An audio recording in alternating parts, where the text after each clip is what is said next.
You're listening to the No Labels, No Limits podcast with best-selling author Sarah Box, where you get the inside scoop on the steps action takers and decision makers take to align their purpose to their principles and achieve their goals in business and life. We focus on the mantra, no labels, no limits, no excuses. And now, without further ado, please welcome your commanding coach with plenty of chutzpah and heart, Sarah Box. Hi, this is Sarah, your host of the No Labels, No Limits podcast, a podcast all about shedding our limiting labels and beliefs so that we can actually be true to ourselves and who we were uniquely created to be. We're going to learn a lot about that from today's guest, Naketa Ren Thigpen. Let me tell you a little bit about her. I'm going to ask her to go into a lot more detail, but I'm going to give you the bio level pieces. So Naketa is known as the #1 balance and relationship advisor in the world, activating power couples and potent humans, that's us, who are ready to recalibrate and own their right to be intentionally selfish and to amplify relationship intimacy as they grow to live into that space fully. After a successful career helping families push through trials caused by trauma, lost confidence, communication challenges, all impacting intimacy within relationships, Naketa architected her core professional skill set as a psychotherapist, trauma specialist, sexologist, and relationship expert with strategically infused tenets of metaphysics and coaching, creating ripples inside the personal development industry. So I want to pause and reread part of that because that's a very unique blend of skills, but also of her own interests and seeking. I'm going to say seeking. So strategically infused tenets of metaphysics and coaching. Just think on that for a little bit. She's a reformed perfectionist who used to be addicted to stress. Oh, baby, can I relate? And as we start our conversation today, Naketa suggests that if there's anything we as listeners can relate to in any way to what she shares, she wants us to recognize it, to release it, and just do that simple effort so that it doesn't stifle our growth in any of the areas of work, life, and love. So that's her ask of us before we even get started. So today I'm going to ask her a bit about her journey, how she ended up where she is today, and the work she does through Big Pro Balance and Relationship Management Institute, how we can make space for what it is that we want when we feel we're at capacity or we feel that when doing so is inherently selfish, and then what expired expectations are and what wounds they leave. And then I do want to know what it takes very specifically to create work, life, and love balance, because that's one of the questions I am asked so much. And I never feel like I have the right or the best answer. I have the only answer I have in the moment, right? But I want to know from an expert what that answer is. So with that, let's quit dilly-dallying around and welcome our guest, Naketa Ren Thigpen. Hey, Naketa. Oh my goodness, Sarah. Hello. Thank you so much for having me. Well, thanks for taking time. We're actually recording this on Martin Luther King holiday. So I was super excited that it worked for your schedule, my schedule. And since today is a day of, just the growth that happens through one person showing up wholly and authentically and bravely. Mm-hmm. I know it wasn't a lone person doing it, that there were others who supported and came behind, but it seems like a perfect day to be having this conversation. Absolutely. Okay, I want to ask you a little left question to start, though. Okay. What was the cost to you personally, relationally, professionally for being a perfectionist? And then I'm going to back in and ask you about your beginnings. That is a loaded question. The cost of being a perfectionist, it almost cost me my sanity.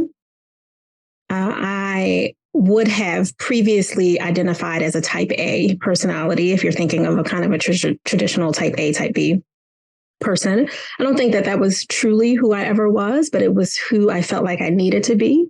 The mask that we tend to wear as ambitious women, always, always, always proving. And we typically do that by overgiving, but it has to be in a space of excellence, right? And I do believe in excellence, by the way. So that's not a cheeky stab at excellence, but I think we often tie excellence with perfectionism. And I think you can separate them out. You can be your excellent best without having to make something so perfect and being so rigid about it that you can't breathe any of your true self in it. So for me personally, in addition to years of therapy and my own trauma healing, coaching, advising, mentors that I had to seek out and really help me pull those pieces of me that had gotten separated under a lost identity of a little 9-year-old girl that was constantly just trying to save her mother. Because that's where it really started for me. My mom walked out when I was 9 years old. She was and is drug addicted. And she made a decision at that time to leave me because she didn't want to go to rehab, because that was the choice that my grandmother gave her, like go to rehab or you leave and we keep her here. And she knew the house that I was being kept in, which was the house she grew up in, I would be consistently and continually abused by her abuser, who she was leaving me with.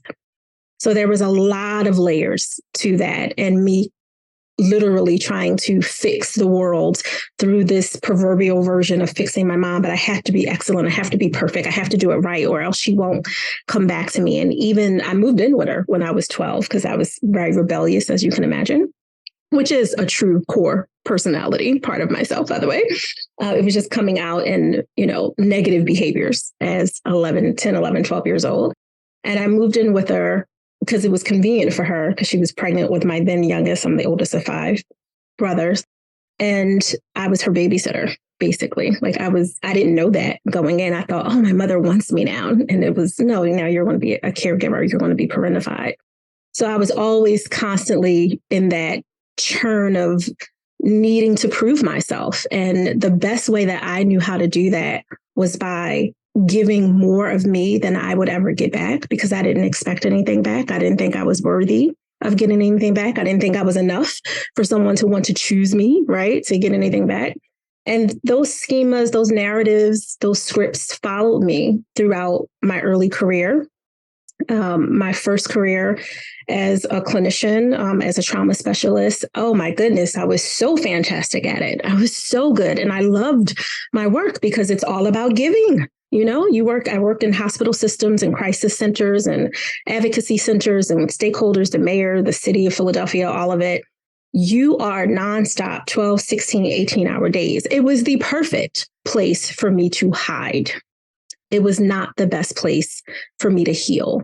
And as intelligent as I am, and all the degrees and certifications and, not to dismiss the very hard work that I put into it, it all just became more ways for me to calcify over my purpose, for me to hide in the chaos of being busy, which is why I tell people there's a lot of B words that you shouldn't ascribe to, but the B word for busy is definitely one of them, because I had very little boundary with myself. It wasn't about other people. It was me. Other people coming in as change agents to bring me lessons in my life were extremely helpful once I was the Monday morning quarterbacking of that Sunday night game, right? Like in the moment, I felt the betrayal. In the moment, I felt the pain of not being able to help someone see their potential and help them be a better friend, be a better lover, be a better human, be a better mother, right? Because ultimately, that's what it came back for me. And my father had a part in this too. Don't get me wrong. It wasn't just all her. He's also recovering from substance abuse and had been in and out of jail since I was 15 and all the other things, and had started a new family and all the other things in between. But he wasn't the one that imprinted on me as deeply, because I was tethered to my mother in such a deep way that most of us, I think, listening to this would understand that you have powerful relationships with both of your parents, but daughters and their mothers have something very unique and very special that can be very damaging if you're not careful. And all of that had to get unwound because God knows, Sarah, it showed up in my marriage. It showed up in my parenting. It showed up. I didn't know that I was going to be an entrepreneur, but when I became an entrepreneur in 2011, almost 12 years ago, May will be our official 12th year at the time of this recording, I had no idea that I had so many insecurities. I had no idea that I had so many confidence issues. I had no idea that there was so much more growth left for me. And not just in the obvious, like, hey, if you're living on this earth, all of us can do a little bit of growing. Not that way, but I was so immature in my mindset but I didn't understand it because I got validated by the world. I was constantly patted on the back. Before I became an entrepreneur, I always had 3 to 5 jobs. 5 was my sweet spot. While in grad school, while in post-grad school, while being a wife, while being a mama. Again, the addiction to stress, right? All of those things allowed me to not see the immaturity because I was intelligent. And a lot of us walk around hiding behind what the world validates us by because that was the expectation. Prove yourself as smart, prove yourself as strong, prove yourself as sexy. If that's your attaché, if that's your thing, as long as you can cover yourself with one of those things, you're good to go. But all the stuff underneath was really tethered and tangled in so many wounds is the best way that I can say it. I'm trying not to overuse the word trauma because that's my default as a trauma specialist, but there were so many wounds that I didn't even know were infected because I was literally hiding the whole time. So what happened? I mean, was there a point at which you went, okay, this is not working, whatever this is, and I'm smart, but I can't figure this out on my own. The brain that got me here is not the brain that's going to get me out of here. Come on, that's a t-shirt right there. So many levels. Well, only because you've learned it. I learned it, right? It's like, hey, if you knew how to get out of this, you'd be out of this. Yeah, exactly. I would say yes, that hard yes, we could put a period on the end of it, but that yes wasn't a one yes. There was a lot of micro shift yes that helped me move my paradigm in a different direction. The very first yes that I could say when I was like, okay, something ain't right. you need to get someone smarter than you, different than you in this particular area to help you. I was in my early 20s. My youngest now is 22 and she was an infant. And at the time I was doing trauma work, case manager specialist, where I had to go to people's homes to help them with different challenges they were having if they had psychosis and they couldn't leave the home, and make sure they were dotting I's and crossing T's so they can continue to receive the benefits that they were getting from the state or the city, or both. And a woman had a psychotic break while I was in her house. And she saw me as she was hallucinating and saw me as a major threat. So she had locked me in, barricaded the doors, and started trying to throw knives at me. Like, it was a very serious situation. And we always carried 2 phones as a case manager. She got the one phone away from me and broke it. But I luckily had my other phone, so I was able to tap into the district office so they could hear everything and they could patch in police. But my office is in Center City. I'm all the way in the Northeast. For anyone unfamiliar with Philadelphia, that is not 10 minutes around the corner. So we had to, wait for that. In the meantime, I'm trying to de-escalate her, keep her calm. There's one side of me, the Naketa, the clinical social worker, right? Trying to keep her calm, trying to do my best to not escalate the situation. Then there's Kia from South Philly, who is being threatened with physical bodily harm, who grew up fighting her entire life, physically, mentally, emotionally, verbally, inside her own home, let alone outside of her home. Kia is looking at this woman like, you got 1 millimeter step to come closer to me, and you don't have to worry about having a psychotic break, right? Like, I'm really wrestling here, just being fully transparent. I will end this. Right, absolutely. But this will be an ended discussion. And I'm having like visuals, of my toddler, who's my son, who's 26 now, and my infant, who's my daughter, who's 22 now, and my husband. And I'm seeing like, you cannot go to jail, because that was the track that my life, before I made a decision as a very young person to not do what my parents were doing, that is what I was predestined to do, considering the sexual abuse, the physical abuse, the violence, like all the things. And my goal, I know a lot of people growing up are like, I want to be a fireman. I want to be whatever. I had, all these altruistic dreams of being a pediatrician and a psychologist, right? Like I had like that thought, but I never saw it as a visual. My main visual was don't go to jail. That was my visual. And in that moment, I saw me going to jail. Oh, that was my first one. Of course, everything worked out. Police were able to get in and nobody got hurt. I had a disassociative moment where I literally saw what I would do to put me in jail, but it didn't physically actually happen. But I definitely disassociated from my body. And my supervisor, Jeanette Harrigan Braxton, I still remember her to this day. And we're talking 20 some years ago. She was the best supervisor I've ever had in my entire life. She listened. She had high EQ, and she was culturally appropriate and understood that this wasn't a matter of trying to train me. This was a matter of listening fully to me and my circumstances without allowing it to be an excuse for any behavior or non-behavior in any direction. And she insisted that I go to EAP, employee assistant professional, to get help. And I insisted that I was fine and I was going to go back to work the next day, right? Like, normal. I'm in grad school at the time for my master's, like all the things. And I was like, no, I can come back. She was like, and you will not come back to work. You will make the call, or I will make it for you. And you will make sure everything, I's are dotted, T's are crossed. I still love her for that day, because when I did do 3 Little Bears, Sarah, I won't lie and be like, the first EAP counselor was magical. Because remember, you're dealing with someone who's aware of their brilliance and their knowledge. So every counselor that I had, I was like, well, you didn't ask me this. Why you didn't ask me that? You didn't ask me this in this order, right? Like I'm trying to be too smart for the person who's helping me. And finally, I surrendered when I met my match.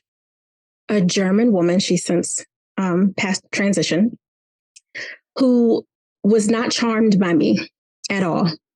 She was, her between her accent, the cultural differences, the diversity of it was perfectly beautiful for what I needed.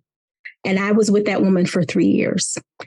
I went to make sure that incident wouldn't show up in my work. But what she helped me open up was all the stuff I had never before that day dealt with. I had never dealt with the sexual abuse. I had never dealt with acknowledging that my grandmother laid on a couch while her husband took me to her bedroom at 7 years old. I had never dealt with any of those things ever until that woman, every single week for 3 years, with money I did not have, money that I would do extra part-time for, my husband do extra just to make sure that I could get the support. That was the first small shift. I would love to say that was enough for all the stuff, but the damage was deep, Sarah. It was tangled and really hidden and, covered up and smothered and packaged with cherries on top. So no one would know what was in it, because I always grew up smiling. And, I was the cute little girl that's always so, I hate this word, but I'm going to use it because that's what I was called. She's so nice. She's so nice. Meanwhile, I was in so much pain and I was so superficial, right? Like trying to be nice in moments when I could care less, but I just needed to be nice because I have to be smiling so I can help the world, because no one needs to deal with mine. No one cares to deal with my pain or my issues or how I'm really doing that day. And that was the first shift that really kind of, I'll use the current phrase, habit stacked. From there, it broke through enough that I could listen for other ways to improve and see where I wasn't showing up fully. My youngest was about almost 8 years old when she called me to the table in a really big way. She told me, we were sitting at the table having dinner, my husband, my son, my daughter, and myself. And she said, "You are so awesome for everyone else but me." Now, as a Black mama, I said, "Who are you talking to?" Right? Like that's my first response, being very clear. And she was like, I'm just saying, Mom, because we did teach our kids to advocate for themselves. And in that conversation, she shared that, yes, you take me to all the things, you sign me up for all the things, you're there, but you're not there. You're not with the other moms looking at us through the glass for practice and dance class or soccer or whatever. Your head is always in your notebook. You're always writing your, back in the day, tablets. You're always in that Palm Pilot. You're always doing that. When we're in the car for 45 minutes for school, you're always on your phone. You're always having a conversation. Back then it was pages. You're returning a page. And she was right. I really worked hard to keep my kids with a full schedule of opportunities that I didn't have access to when all they really wanted was me. And she was the first to call me on it, which propelled me to the next shift, and so on and so forth. What a brave young woman. Mm-hmm. Because think about it. Even though you taught them to advocate for themselves, knowing how and showing up and doing it are different. Yes. So props to you. And man, what a great kid. Yeah, you couldn't have told me that in the moment. Like, I'm grateful. Well, that's the beauty of the moment, especially when we've got some self-awareness. Yeah. We hear it in our head. And if we're quick enough, we shut our mouth. It's like, wait a minute. That's an overreaction to a simple comment. Yes. Yes. What's really happening here? So true. I had a little bit of both in that moment, as my husband and my son did the look down at the pasta. We're not part of this conversation. Like, well, can I get you anything else, Dad? Pretty much. Yeah, I know. We feel those uncomfortable moments and just hope the storms pass quickly when we're not involved. So, okay. Now, you said a lot there about like doing the extra work, your husband making sure you had the resources so you could do this, to commit to taking care of yourself, right? Yeah. Now, I don't know, especially at that time with all the other things you were juggling, your kids, your degrees. That to me also sounds like it took a lot of courage to say, I'm worth it. Yeah. Right. So would you say that was one of your profound moments of selfishness when you declared you were going to do that? Or were you even thinking of it in that way? I wasn't. Honestly, I didn't start thinking of the framing of being intentionally selfish is how I kind of section it away from what the world sees as selfishness. I didn't really see it until I literally started writing my memoir, my survivor memoir, which is Selfish: Permission to Pause, Live, Love, and Laugh Your Way to Joy. And when I started writing, which was 8.5 years before it was released in April of 2020, officially April of 2020. When I started it, I realized there was so much more pain that was buried under there, that with a phenomenal therapist, and at this point, a couple of coaches and some spiritual counselors and pastors and bishops and other people that had really poured into me in different ways or received me in different ways, there was still a lot that was underneath. Because and you know how it is when you go to the dentist to get a cleaning, they also, if they're doing a full scan, are like, you need a crown, something with the root canal, something with the, everything's overall good, but there's some potential issues that we can see coming up. We want to get ahead of this. And that's kind of how it was for me, at least, because of all the layers of really deep buried trauma and, micro traumas that were on top of all of those things that were occurring because of, inactions and actions that I was taking as an adult who was responsible for her life at that point. It was helping to do one thing, but it was uncovering other things that would kind of seep out in different ways when I was challenged. Because they weren't tamped down anymore. Because they weren't, exactly. They were like loosened up almost. Yep.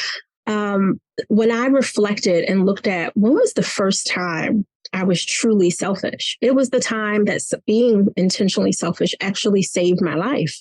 I was 15 years old and raising my brother in my mother's home with her. She's completely strung out, like heroin, crack cocaine, alcohol, marijuana, like everything she can fill in there. She's stealing my tokens. So I have to walk from South Philly all the way to Chestnut Hill for high school, just very layered things. And I don't want to tell anyone, no adults, because then they'll take my brother and they'll put him in the system. I'm 15. No matter how many jobs I work, it's not like someone's going to give me a 15-year-old. A 3-year-old. So I had a moment where this was the umpteenth time that one of her male people had accosted me. And it was so out of hand that she was starting to literally offer me, like, I don't have money for this. My daughter's upstairs. You can take her. And I remember taking my brother and literally climbing. We were in a 3-floor building, a Trinity is what they call it. And I climbed up on top of the roof with my brother just to stay away. And we were there for hours and hours. I'm 15 years old. And I had a thought in that moment, I'm either going to go to jail or I'm going to die if I don't leave here. So I called my grandmother, who wasn't the best person. That was the house that I left, right? Like, this wasn't the best place either. But her husband, my step-grandfather, who was one of my abusers, had died a couple of years prior. So I said, well, it got to be better than this. Let me call and see if I can go back with my brother. And she said, you can come, but I'm not raising any babies. I'm not doing that. So, and I said, well, I'll take care of him. She said, no, you won't. It's you or nobody. That's your choice. And I really had to make that hard choice. I can leave him here, hoping and praying that he doesn't end up in the system, visit him as much as possible, literally coming after school 2-3 times, after track practice, cheerleading practice, all the things, work as much as I possibly could, and give him some tether of hope with my energy, with my presence, with taking to playground, all of that. Or I can guarantee that I will not survive this. And I made a choice to leave. I saved myself. And that was something that sat with me in the negative for so many years. I felt so guilty about leaving him, no matter how often I would go up there and spend time with him. My husband and I ended up taking custody of him when he was 13. I'm still in my 20s, right? We got married at 22. We're a fairly new couple, right? In terms of being married. Yeah. We had been together since 17, but we're, very young. We're struggling. I literally just graduated grad school that May. We took custody of him in September. So now I'm in a big court battle with my biological mother over this child that now is doing what I did. He's literally going and sitting on top of the rooftops at 11, 12, and 13 to escape the nonsense in the house. And I was like, I can't have this. And although we already had 2 children and we didn't have a lot of money, and you know anything about social work, you don't get paid too much more than a teacher, right? And here I am bringing in a preteen with all of the baggage that a preteen boy has gotten in that house. But that was my gift. That was me paying forward. That was me being intentionally selfish again. I couldn't keep him when we were younger, but I could at least give him a healthy home. I could give him structure. My husband could pour in some male mentorship in a healthy way with no agenda, right? And the only thing that we requested is that he be honest with us, and that if he had any negative behavioral reactions at all to our kids, like some of the abuse and some of the things that he came from, that he had to talk to us before anything happened, because that would not be tolerated. Like, I couldn't have my children come up into a cycle. That was our deal. And he was okay with it till he was about 19, and he wanted, he was in college and coming back like, I need some freedom. And we were like, okay, get your freedom, because here we still got structure, right? You're not coming in here 4 o'clock in the morning at 19. Conversation we all have at some point with parents, like, hey, you're welcome to come and go as you like. Where's your home? Right. That part. That part. They say 1 king per castle, 1 queen per castle, all of it. Yeah. But honestly, that 15 was my first time. And, from there, I started making these smaller, deliberate steps towards reclaiming my time, reclaiming my space, and not just so I could take a nap, which is helpful, not just so I could get a mani-pedi, which is nice, but so I could do my forgiveness work, so I could have the space to continue to go to therapy or whatever it is that I might have needed, so that I could take a vacation by myself without anyone else. I call them self-lovecations now. I take 6 weeks every summer, every single summer. Self-lovecation. I edge in a little time for my husband because our anniversary is in the middle of that over the summer, and a little time for our grandbabies. We have 2 toddler grandbabies now. But outside, the majority of that is me loving on me because I deserve it.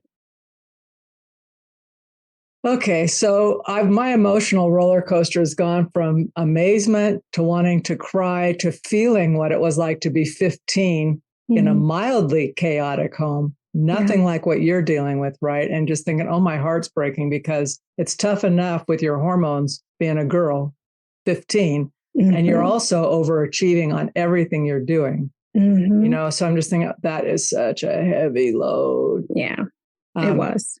It was. And then at the same time, marveling at the courage it took to pick you. Yeah. Right. Because no one benefits if we lose you. Right. So, okay, let me recalibrate here. Speaking of recalibration. Hoo-wee, baby. Okay.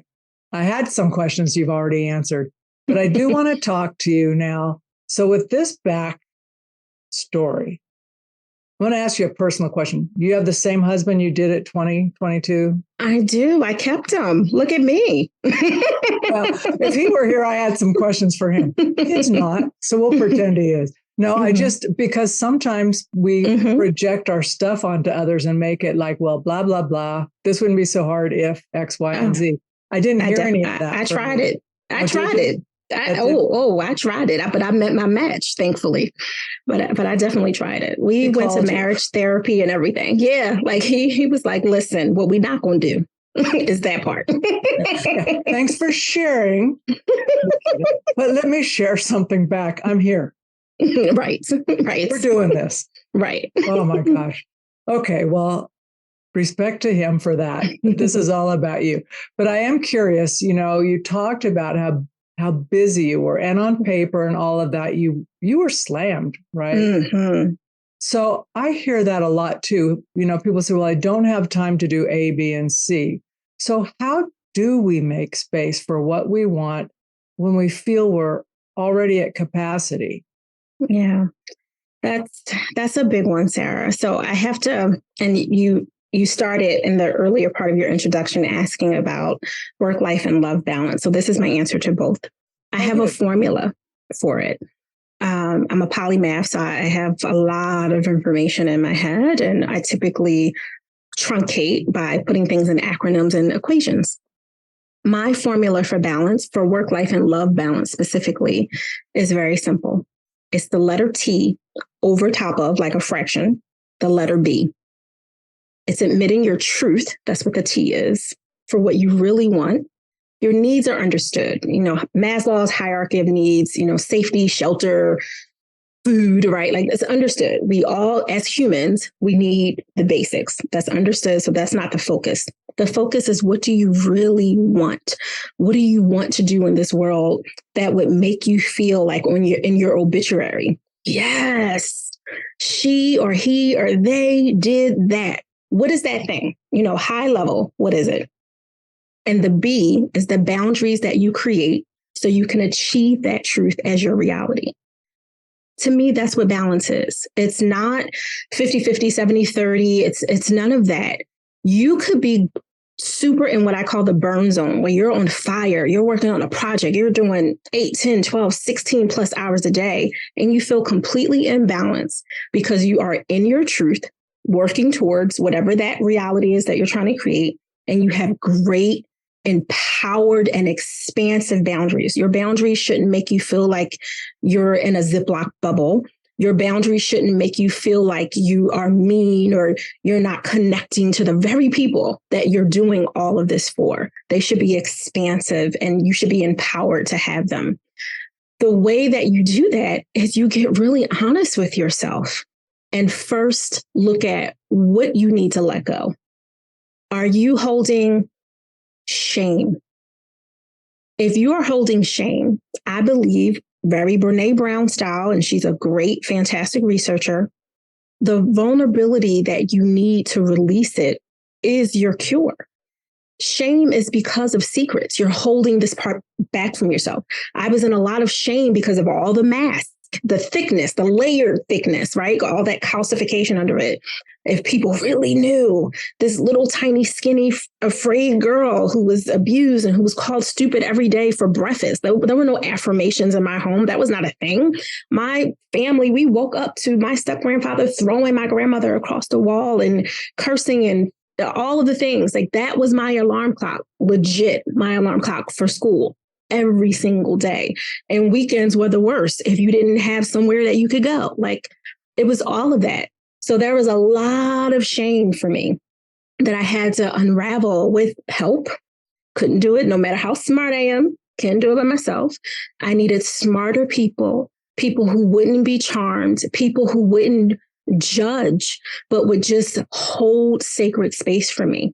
So if you don't have that, and you may not have had as a physically or emotionally violent background as I did, but you may have your own trauma, your own micro or macro, they call it big T, little t trauma, where maybe you had great parents and you had heat and water and all the things, but your parents worked a lot to give you that.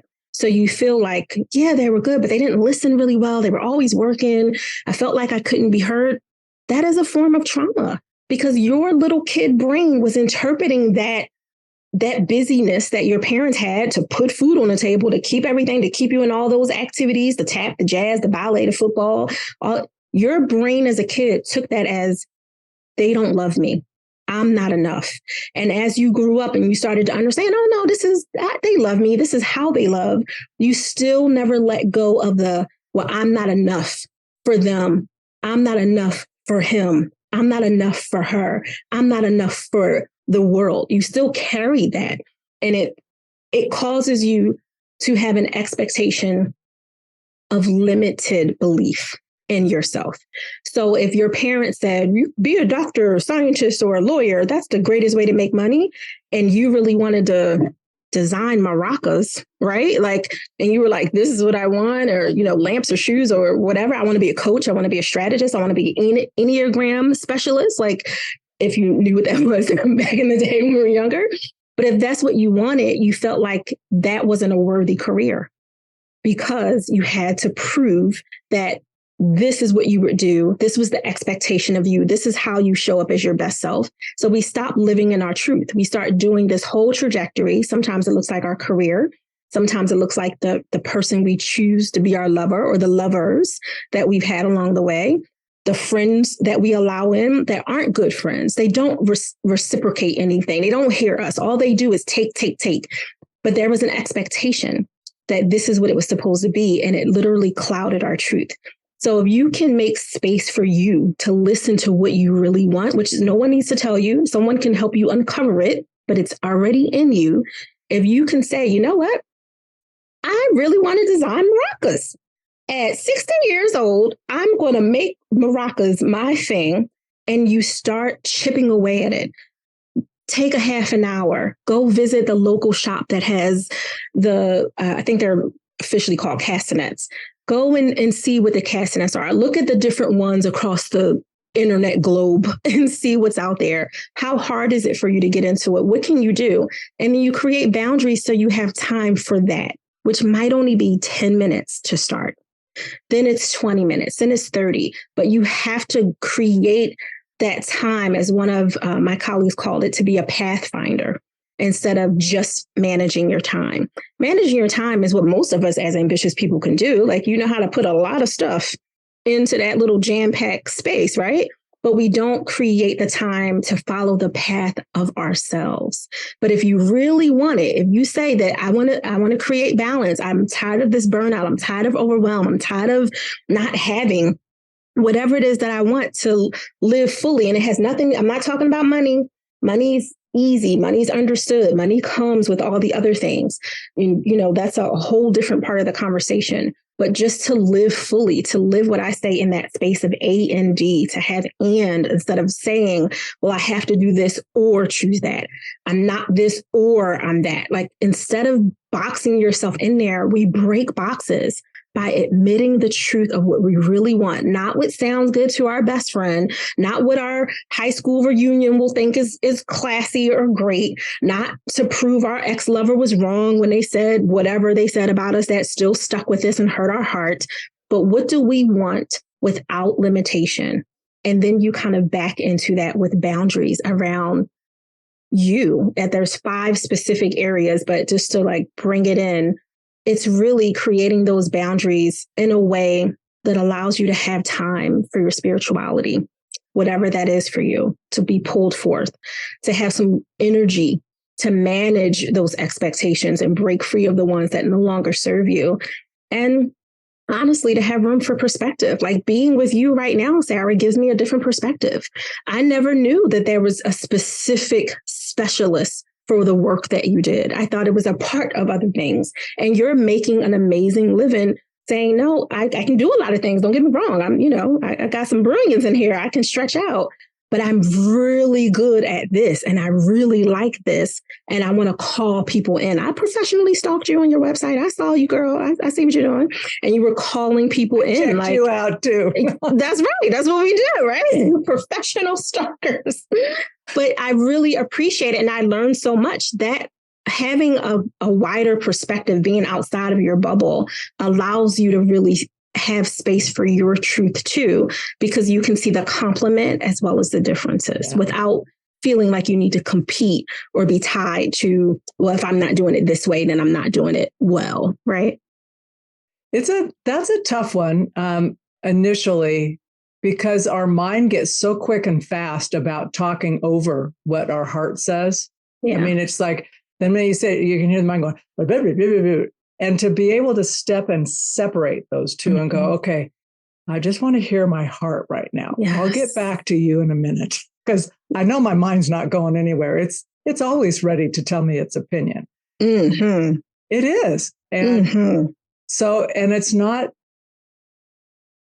because it's habitual, I can trust that it won't forget the last thing it wanted me to be aware of. It'll be, I might forget where I put something, that kind of thing, but not the importance it thinks I should hustle on something. And Naketa, I think it was like September of this past year of 2022. I was just like, everybody was wanting this and wanting that. And I thought, I wonder what would happen if I did nothing, right? Like it was, because it's that whole thing, like if I slow down, will all of this just evaporate, right? Right.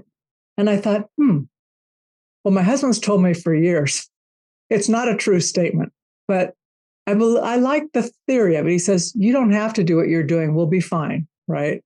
We'll be fine. But it also comes with a lot of huge adjustments that I have to honestly say, I'm not sure I want those. Right. It's not your truth. It's not my truth. But I appreciate that the door is there, that I'm not locked into something. And so I thought, okay, let's just see what happens. Let's just see what happens if I don't stress. And I just wait and see who else steps up, right? What the amazing thing is, it wasn't like 5 minutes and say, hey, can I take that on for you? Let me do this. I'm going, oh my God, what little story have I been living in here that I had to make it so hard, right? Come on. I think I was, like, to myself. So it's been a lot lighter since then, because I keep asking that question. It's powerful. And I can't help but smile and think about how much spaciousness you made for yourself from a metaphysics perspective when you got out of the way, when your ego got out of the way and allowed you to be in the collective consciousness. So other people who were already there, who were already on your wavelength, that have been trying to get to you, the energy of them was trying to get to you, new clients, new partners, new referral partners, new subject matter experts to add to what you're doing. Good humans, like they were trying to get to you, but your way of being full, I won't say busy. No, being full, busy, right. Whatever. I've tried to stop saying busy. When people say, how are you? I try to say never. I never say busy. I say, I'm doing well. I'm physically well. What are you really wanting to know from me? I'm physically well. Thank you for asking. I like your reframe of that. You're like, I'm just going to answer this the way you probably can handle it. And then based on our relationship, I may open up more. And talk about how productive my day is. The spaciousness, the spiritual spaciousness, because that's exactly what's happened. People have shown up all of a sudden like, hey, could you guys do this? And thinking, wow, that was so much easier than having to worry or figure it out. Come on. No chasing. No chasing in 2023. No chasing. Let those little rabbits run free in the year of the rabbit. Just funny. That's my nickname is Bunny. So how hilarious is that? Mm-hmm. Cute nickname. Okay, another story. Sarah, get back on the track here. Okay, so I love the mathematical formula, T over B, boundaries. Mm-hmm. Okay, so as we get closer to the end of this, I'm not going to promise you this is my last question, but talk to me a little bit about the Institute, who you typically work with, and the roles that boundaries have in that work. Ooh, they're so significant. It's ridiculous in a good way, and the best way possible. So our company has evolved since it started in 2012. When we started, we were a staffing agency with a professional development arm. And we kind of grew into like holistic growth and development. So we did personal, professional, and leadership development with some tenets of business strategy because of all the entrepreneurial lessons that I had learned. That was me feeling myself, quite frankly, like, oh, all these people love it. Like, great. Oh, yeah, we could do this and we could do this and we could do this. And before I knew it, I was in my default of people pleasing, right? Which pulls you quickly into addiction of stress, which was my personal, not projecting that on anyone else, my personal addiction. I never was into drugs or promiscuous behavior or any of that, or alcohol. It was fill up my plate so I could hide. And we tried that for a while, and that did not feel good. That felt really yucky. I felt like I created a job for myself instead of being able to be in flow. Because when I left being a traditional clinician, I don't serve as a clinician anymore, even though I maintain all my licenses and I fold all of my tools inside what I do as a balance and relationship advisor. Being a clinician, I loved it, but I wasn't in love with it. And I found myself creating another relationship, if you will, with the work where I was like, I'm good at it. I'm not even sure I love it. I think I just like it a whole lot. And the like is because you're there and I don't want to disappoint you. You know what I mean? Like if you ever dated someone, you're like, oh, you're really good, but there's no spark. I don't know what's happening. I totally get what you're saying. Absolutely. You know what I mean? I do. And it's like, just because you're good or you are good with that person doesn't mean that's where you ought to be. Exactly. And, that's hard because, like I know as an entrepreneur, you don't work, you don't eat. And whichever way that looks for you, from funnels and, all the stuff to one-to-one work, whatever your modality and your systems are. And I just didn't like it. So I had to get really honest with myself. Like, who do I like to play with? That's the question that I started to ask. Who do I want to play with? And as you and I were talking in the green room, I'm an Enneagram 7. I'm very enthusiastic and I like freedom and I like play. And I don't like to be anchored to anything that I didn't create. And even the things I create, I still want the freedom within it. Right. Yes. And I also know that I'm an activator. Like I love to activate people into their next, whatever it is that they're doing. So I looked at who I wanted to play with and how I wanted to play with them. So I love to play with power couples and potent humans is what we call them. Power couples for us are not what most people think. I know for the generation of my kids, 26 and under, power couple has a little bit of a stigma because they think, oh, you just have to have a lot of money and they're snooty and snobby and they're always in a suit and they walk in a room and dominate. Like, no, power couples should have some money, right? Because if they're doing great work, they should be able to pay for their lifestyle, whatever that looks like. But for us, it's about their philanthropy. Are they philanthropic? Are they influential in whatever industry? They could be the people who make the little muffs on the microphone that you've never seen or heard. They don't have to have ever been on camera, but are they influential in their respective industries? And last but not least, are they advocates for disproportionately affected people by systemic issues? If they don't hit all three of those, you are not my person. Doesn't mean I won't have a virtual tea conversation with you to see how I can support you, push a check across the table and put you in touch with someone great in my network. But you are not who I want to play with, because then I'm doing it because I can, not because I want to. So that was one way for me to establish boundaries as the key person who delivers the services in here. My husband and I work together. He's a shareholder in the company, but he doesn't do this work. He's not trained for this work. He's a creative, right? In a different way. than I am. For the potent humans, I really love ambitious women in business and a few brave men. But the people that I really get into the most for potent humans are when, regardless of their gender, if they are entrepreneurs or entrepreneurial in their thinking, so they can work in big conglomerates, but they have like micro businesses within that. Like, I think they call them entrepreneurs now inside the company with the way that they manage. But they have to be visionary, the architects and catalysts of something that they're doing, because that thinking, what I call careerpreneur thinking, those analytical creatives, to be very specific, those are so yummy. Like, those are my people. I light up when I'm like, you're analytical and creative. Like, I get so excited, especially when they are ready and willing to do the work, because the work that I do is deep. We have fun with their couples and the individuals. We help them improve their intimacy in every way, from more orgasms, right? And understanding their body from my sexology hat all the way through the deeper parts of trauma that they're healing. Emotional healing is a huge part of what I do, but I don't want people to come to me if they're knocking on the door of divorce. I'm going to refer you. Period. Like, I could do it. I don't want to do it. I want you to say, I have a really good marriage. And in parentheses, we want to be blissful. We want to turn up. We want to amplify something. Of course, we're human. Nothing's perfect. There's always a few little things that we can uncover. Like, oh, there's some communication things here, and that's fine. But if you're like, Naketa, if you don't help us, I don't know what we're going to do. Let me connect you to someone else, because that means I'm sucked back into people pleasing to help you do something that, yes, I can do, but I'm not interested. And then if we're working with a couple and we've amplified and we've turned up and we've done all the things, or an individual woman, she's excited and then life hits because storms happen to all of us. Oh, that's yummy to me too, because we already have rapport.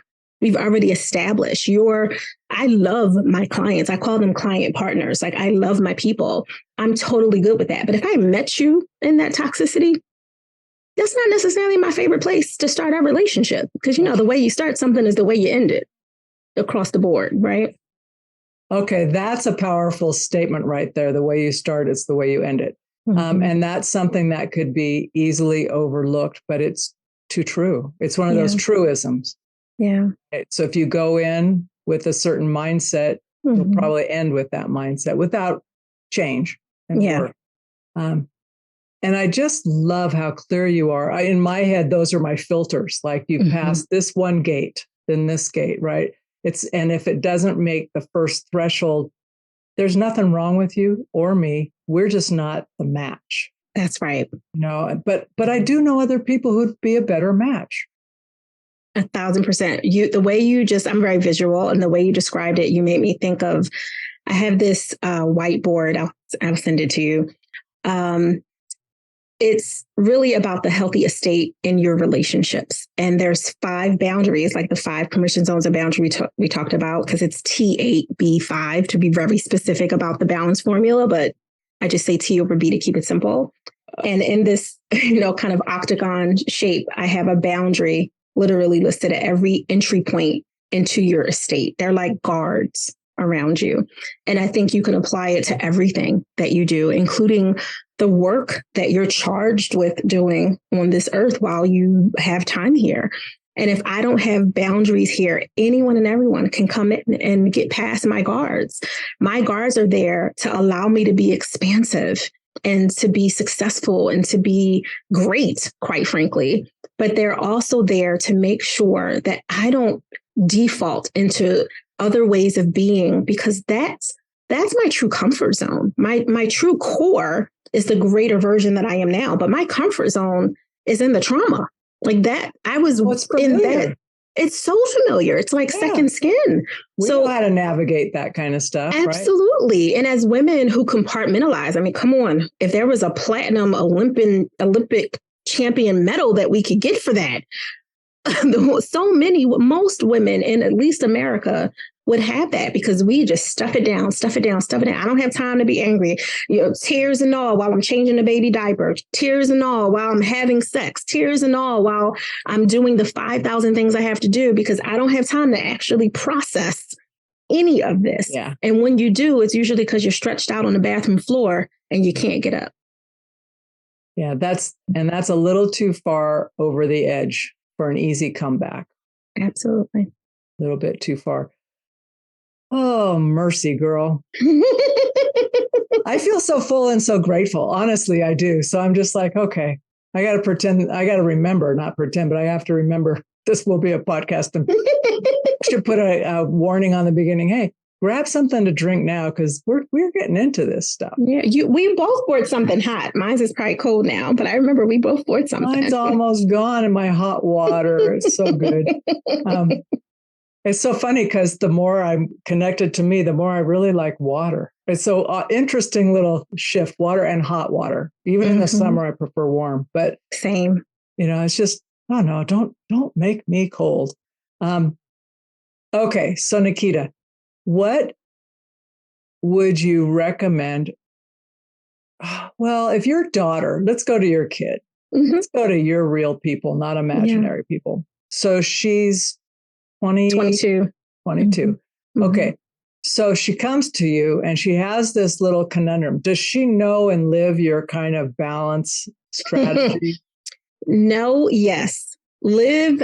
Absolutely not. She thinks her parents are not nearly as smart as she is. Are you kidding me? That's because she's not 25 or 26 yet.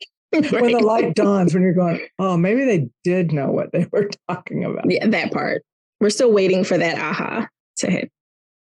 Well, if she were to come to you and ask you a question, or you were going to share with her, not tell her necessarily, but share with her a piece of your wisdom that would make sure she stays in her brilliance, what might that piece be?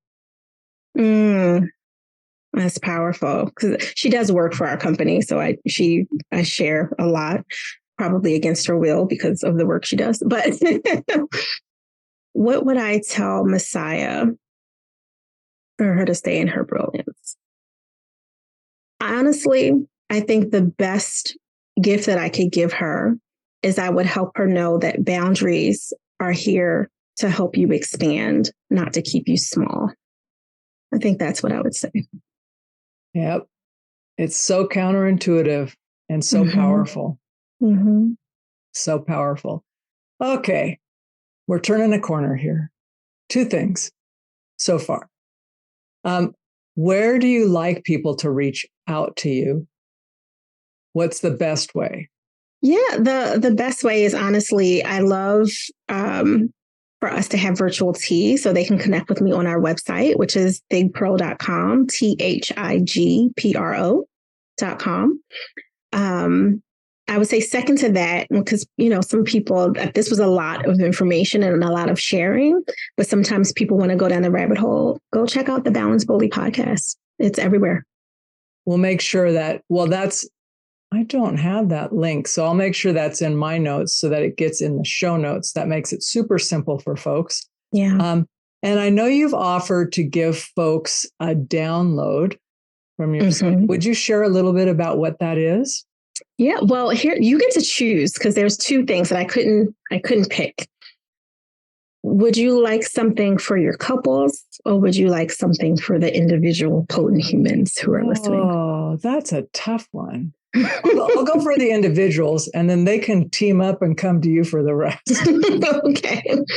So for individuals, I would say the best gift I could give you is an honest and transparent look, even more than what we've done today, of who I am, how I got here, and how I still rise, to be very Maya Angelou about it. And that is to go to aselfishbook.com and get a free PDF copy of Selfish, Permission to Pause, Live, Love, and Laugh Your Way to Joy. That is super generous. And then the last thing I want to ask before I wrap this up is, what should I have asked you that I did not ask you? Oh, Sarah, that is a fantastic question. What should you have asked me? Ooh, You had so many powerful questions. Well, what's on your heart today that you just wanted to share that maybe we never got to? Honestly, I came to just engage with you and be magical, which I think we did together, to be truly honest. I think the only thing that I would add, because it's top of mind normally, not today, because, today was technically a relaxed day, is we have the Intentionally Selfish Incubator. It's the suite, Intentionally Selfish Suite. It's a personal development incubator where you work on yourself first and you get certified to be a certified selfish coach or architect, depending on which tier you're in. I think that's the only thing we didn't talk about. Okay. So now that's something for folks to go to your website and check out. Yep. That's all there. Naketa, I cannot thank you enough. I feel extremely full and grateful, not just full up, but grateful. Because I don't really believe in coincidence. Same. So I'm figuring our paths crossed for something. And I know, listeners, that you are listening to this. And if you got something out of it personally, and how could you not? I mean, the wisdom that Naketa shared, there's many nuggets in there. But if you know someone else who did not listen to this, please share the podcast. Honestly, 5 years ago, that was my impetus for starting the podcast, because we all have too many labels or limits put on us. And we want to bust through those so that we can actually be fully who we are, because we're all really brilliant and need to be here and live into that brilliance. And we can't do it with lies around us. So share this, reach out to Naketa, check out her website, get the PDF download of the book. And until next week, I wish you all the very best. You've been listening to the No Labels, No Limits podcast with best-selling author, change agent, and strategic vision coach, Sarah Box. You can grab the show notes and find out how to work with Sarah at sarahbox.com/No Labels, No Limits podcast. We'd love this podcast to reach as many people as possible. So please remember to rate, leave a 5-star review, and share the podcast with someone you think would get value from this conversation. Until next time, keep taking those daily action steps to align your purpose to your principles and achieve your goals in business and life.